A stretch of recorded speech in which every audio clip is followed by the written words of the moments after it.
Dr. Janis Hanley. My doctoral research was looking at the heritage of the woolen mills of Ipswich and asking the question, what does heritage do? My research involved interviewing 24 former workers about their experiences and also connecting with current fibre artists to understand their connection. Often we think of heritage in terms of significant, what it is, what its past was.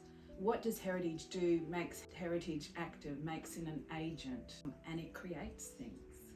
One of the mills, the first mill, was state heritage listed and remains in the landscape, and that there's other locations. But there were 3 mills in Ipswich.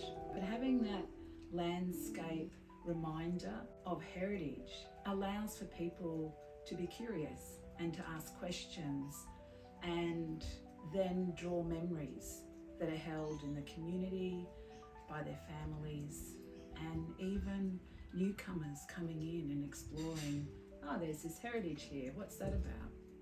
What I mean by heritage is how the past is represented, be it through place, through material items, or through how people remember or represent heritage in their creative works. I'm interested in the woolen textile heritage of Ipswich as a central hub in Queensland, which many people aren't even aware of, even though Queensland was the biggest wool producer for many decades. So what I'm exploring there is, firstly, I wanted to see what the story of these mills were. What did the workers experience? I attended all sorts of festivals in southeast Queensland to learn about the connection of the mill, what's remembered, how they represent it in their art, and the importance of it. Parallels seem to be an obvious angle to explore, given there was demise of the textile industry that happened in both the US and Australia for similar reasons, just at slightly different timings. Of course, whenever you explore a parallel, you get digressions and you get crossovers, and that's what it brings out. So what we've seen is the things that aren't so paralleled and the things that are almost the antithesis in each place, but how that wanders through the timeline and comes together or crosses over or becomes parallel. One example of the digressions between Ipswich and Rhode Island is actually the timing of the closures. The US Civil War had a big impact on the mills of New England and Rhode Island, whereas Ipswich, the mills came online in the late 1870s and really went into decline in the 60s with synthetics and changes in fashion, etc.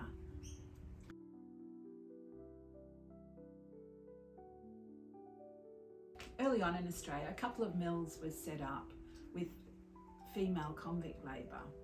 However, the British Empire weren't too happy about that. They were wanting Australia mainly to feed their mills. They didn't want a competitor in Australia. So they kind of intimated, look, you just look after growing the wool and we'll look after the textiles.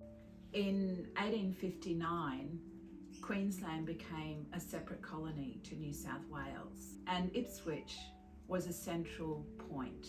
Ipswich was considered as a possibility to be the capital of Queensland because of the population and because of its access via the waterways to Moreton Bay and the rest of the world.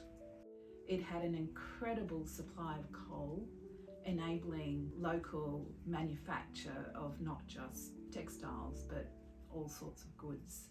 It had a water supply to make the steam, and it also had female labour available because of the amount of men working in the mines and at the railway workshops. It meant that there was labour through their wives and daughters.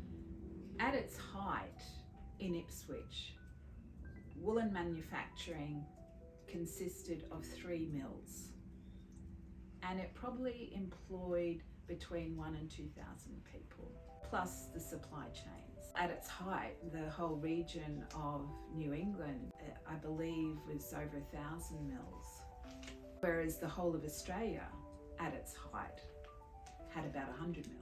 The Queensland Wool and Manufacturing Company, it had a lot of, as did Morris Mills, it had a lot of government contracts for making uniforms for both military and police, and they also made the upholstery for the railway carriages. The first mill to get into trouble was the East Ipswich Mill that specialised in textiles for women's fashions. It got into trouble with being unable to compete with the cheap synthetics that were coming into the country and were popular in demand. They got into debt and there was to be foreclosure. Queensland Wool and Manufacturing Company, perhaps valiantly, decided to take on their debts to merge and to make a go of it, but the burden was too much. So they merged in 1968. In 1969, the major shareholding was by Southern Company. There was a name change to Australian Fabric Manufacturers, which is an interesting change in name because now it's fabric, it wasn't wool. So it's obviously embracing synthetic, and it was Australian. It was no longer a Queensland thing. But on that very day where the name changed, half the mill burnt down. So no one really knows if that was a coincidence or how that came about. They did rebuild the shed, but apparently it was never really used. It was a white elephant. If you look up why the mills closed in Australia, it'll be all about the GATT agreement. GATT is the General Agreement on Trades and Tariffs. Australia was one of the signatories to the GATT agreement. I believe the US was. Part of the UN series of agreements that happened after World War II.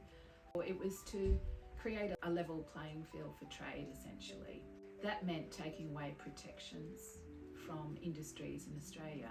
But in 1972, the Whitlam government came in, a Labor government. They just put it in, a 20-cent reduction in tariffs across the board. The textile companies pleaded for it not to happen to them because of the particular struggles they were having with the incoming synthetics, even with the tariffs, and that it wasn't a good time for them. Just women's wages had just equalised then, so they were paying a lot more, so there were a lot of pressures happening. Plus the demand for wool itself, wool and textiles, had dropped. What's a kind of charming about the closures is the other mills coming to the aid of the workers, essentially. Queensland Wool and Manufacturing Company deciding to merge was an attempt to give continuity of work to the workers, and the management was still local. They had a local feel. They knew the impact of these job losses. And then when Queensland Wool and Manufacturing Company closed, Morris Mills offered to take on all the workers from there. And there's kind of a generous spirit there.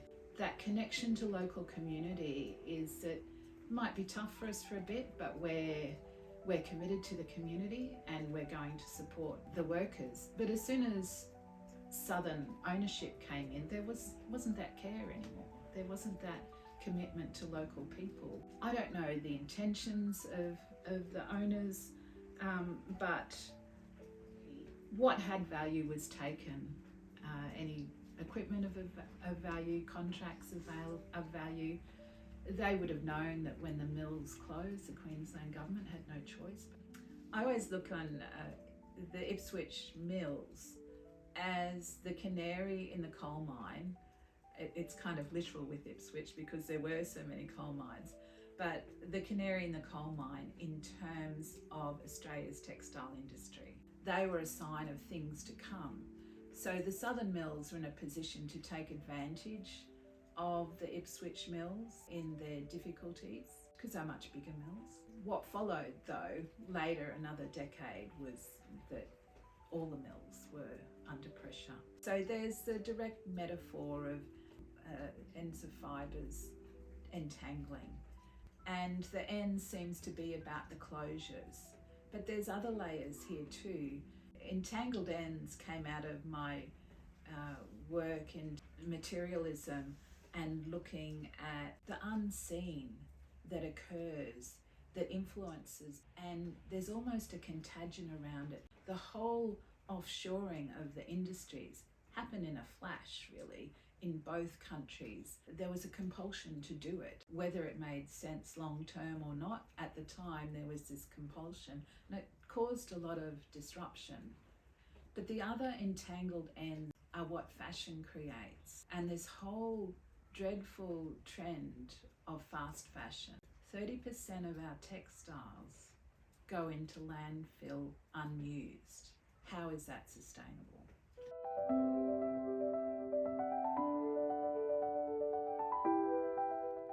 The connection between the Ipswich artists I've worked with and Ipswich's manufacturing heritage is varied, and it depends on how long the artists had lived in Ipswich to be aware of the woolen textile industry.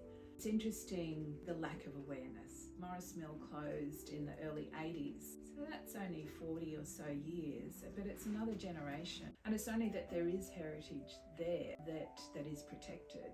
And the stories of the long-term people in Ipswich, of aunts and uncles, that keeps that alive without external intervention, like someone like me coming and prodding and say, well, what is this heritage and what is remembered? It's interesting what's come out through the artist's work in terms of how they represent this relationship with Ipswich's textile heritage. And it's lovely in different ways. There's Linda, who's lived here all her life and formed the Ipswich Spinners and Weavers. She lived sustainably on a property, 60-acre property for 20 years. She speaks of how much of her spinning happened by kerosene lamp. She grew the goats and the sheep and sheared them and then spun the yarn and wove it. So her art piece is reflecting on how as a child she'd visited the East Ipswich Mill and that her grandfather had worked there post-retirement. The impact of my doctoral work is around awareness, firstly, of Ipswich's textile heritage and bringing out those that are directly connected or indirectly connected through family.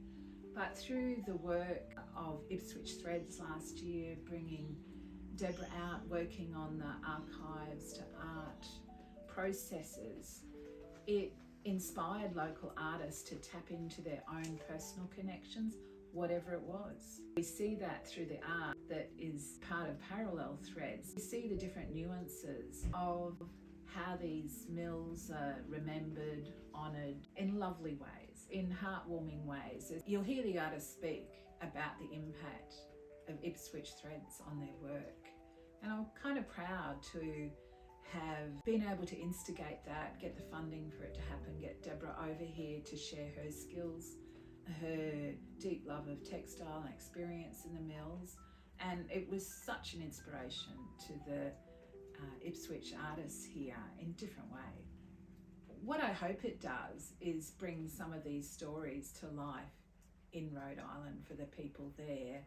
Compared to New England, the Ipswich industry seems inconsequential, but it was equally important to local people as the industry was important to the locals of New England. The other thing that's interesting is that a lot of the New England textile workers have gone down the route of eco-dyeing and working with natural fibres and spinning and weaving that these Ipswich fibre artists have been doing their whole life. So that's an interesting parallel, isn't it? It brings that together in a lovely way.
just hang on, rolling. So Janis, you say that in these parallel threads, at certain points, there's great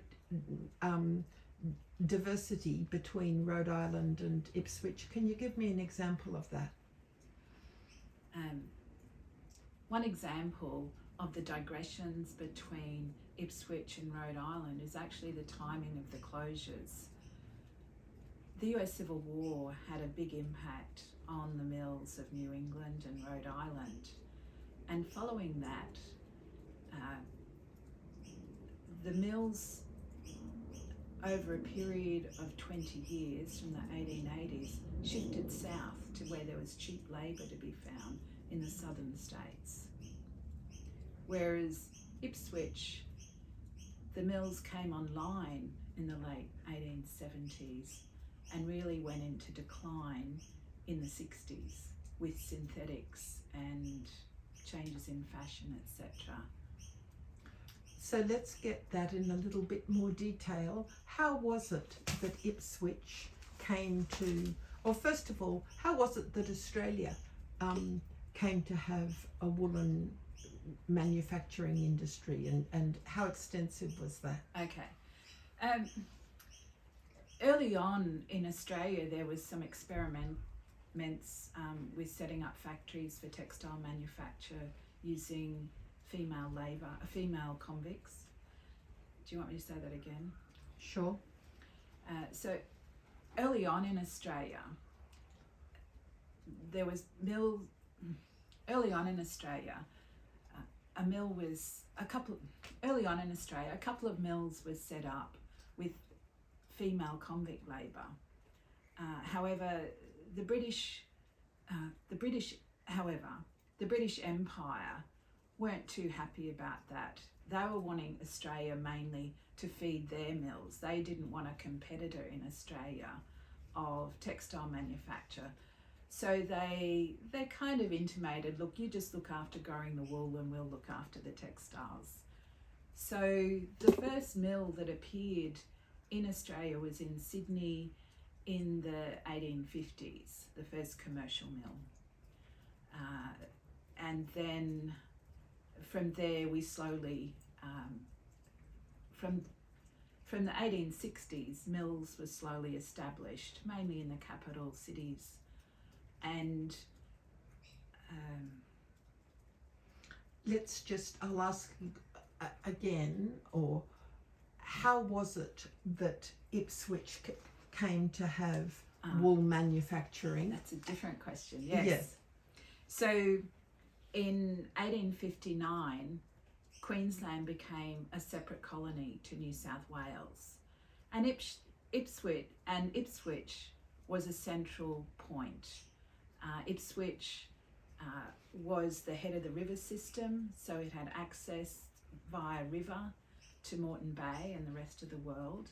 It had an incredible supply of coal, enabling local manufacture of not just textiles but all sorts of goods.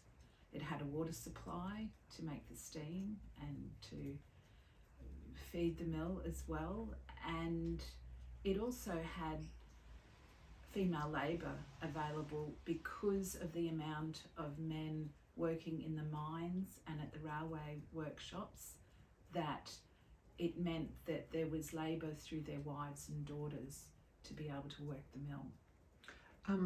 That was good. One thing I want you to have, you say Ipswich was central. You didn't link it there to Queensland. So, okay. Yes. All right. How did Queensland manufacturing come to be in Ipswich? Ipswich was a key town in Queensland and was even considered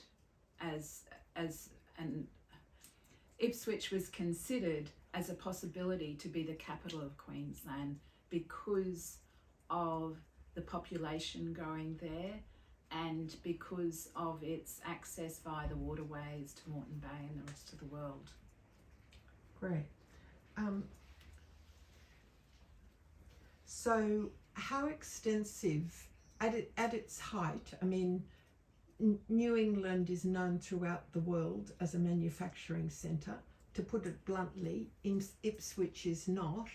At its height, how extensive was Ipswich woolen manufacturing?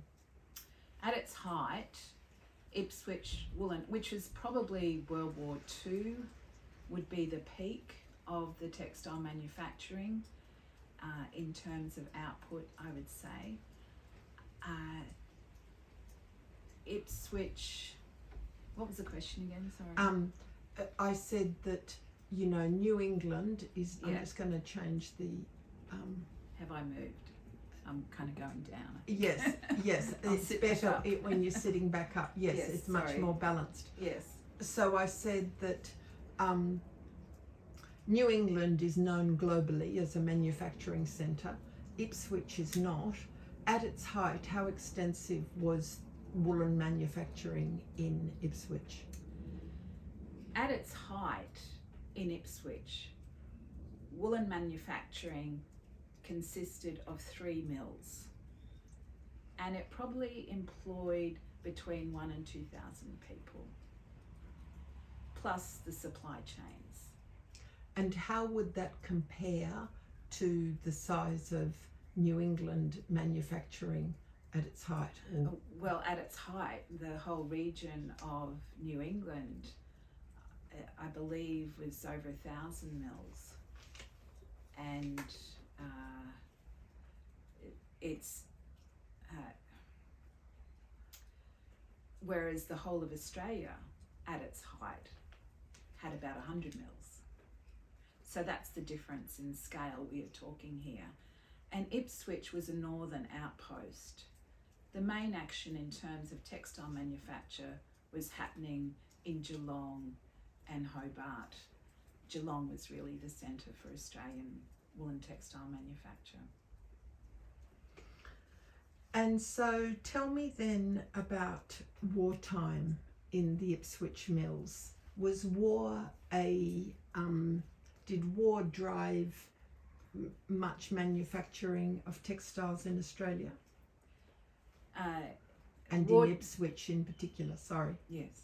Wartime drove a lot of the manufacturing of woolen textiles in the Australian mills. It also drove the supply of wool to the US and other countries, other allies that required the supply. In Ipswich, it intensified. It was a protected industry. Well, that was nationally.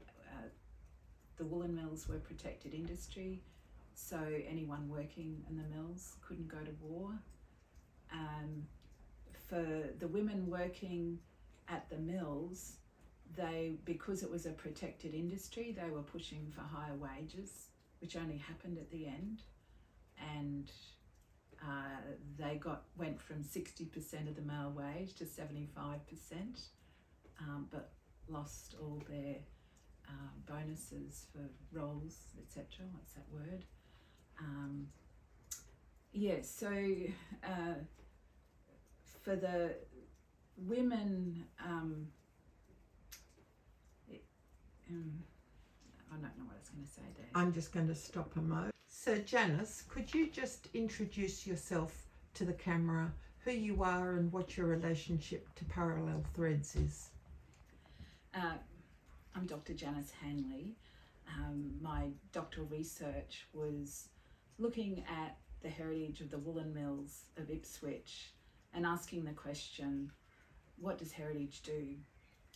And hence my research involved interviewing 24 former workers about their experiences and also connecting with current fibre artists to understand their connection with this mill history of Ipswich.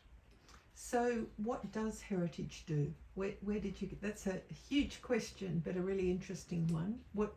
Where did you get to with that? Well, it's, what does heritage do? Often we think of heritage in terms of significant, what it is, what its past was, but what does heritage do? Makes heritage active, makes it an agent, and it creates things. So I need you to explain that a little bit. Like All right. coming to Ipswich, what has the heritage of Ipswich done or does now?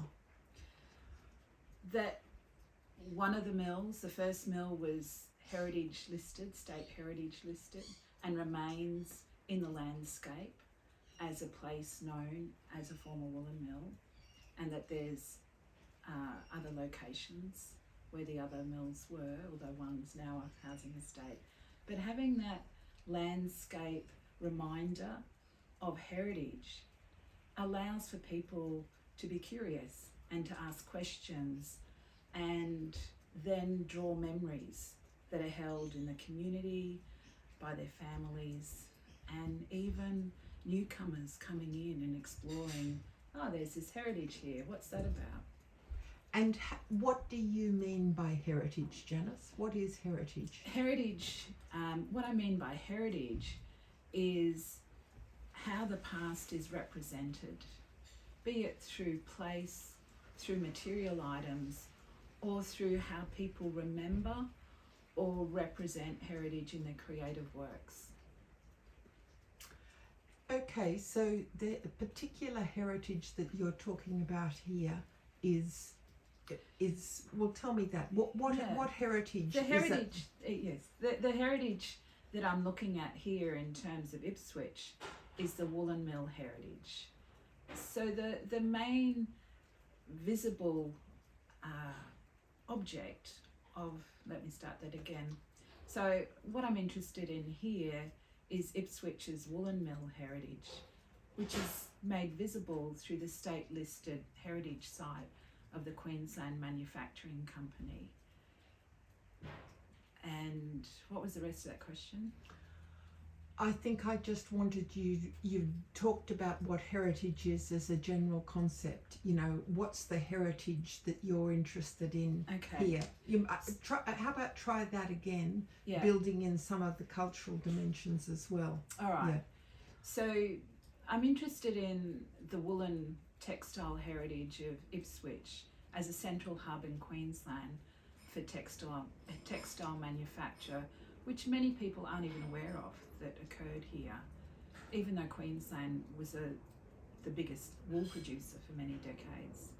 It had very little to contribute in terms of textile manufacture, but there were 3 mills in Ipswich.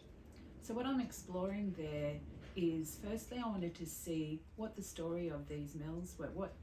What did the workers experience there? And through that, in exploring that, I spoke to former workers.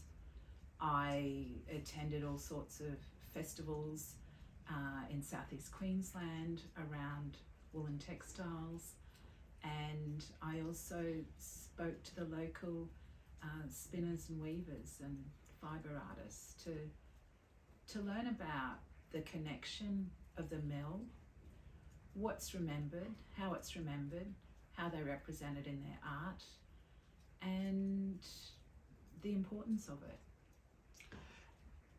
This exhibition is Parallel Threads. I think that was an idea that came from you, or from you and Deborah. What does Parallel Threads mean to you? And I'll stop there for a minute. Yes, well, with Deborah coming from Warren in Rhode Island in the New England area, and a textile rich area in terms of mills and textile production, and and then connect that with Ipswich and its textile manufacturing history, parallels seem to be an obvious angle to explore, given that there was demise of the textile industry that happened in both the US and Australia for similar reasons, just at slightly different timings, and that led to the offshoring of textile production. So that was the parallel. But of course, whenever you explore of course, whenever you explore a parallel, you get digressions and you get crossovers, and that's what it brings out. So what we've seen is the things that aren't so parallel and the things that are almost the antithesis in each place, but how that wanders through the timeline and comes together or crosses over or becomes parallel. Can you give me an example of where, you know, what you're getting in the Rhode Island and Ipswich heritage is actually antithetical? Well, interestingly, through understanding better the history of the New England area, its mill closures happened on a large scale much earlier than here. Following the US Civil War, with the industrialization of the wools to be the mills, with the industrialization of the mills to be coal powered and there being steam train transport, it meant that the mills no longer had to be in the location it was. So it was much cheaper to take the mills down south to the cheap labour sources down there.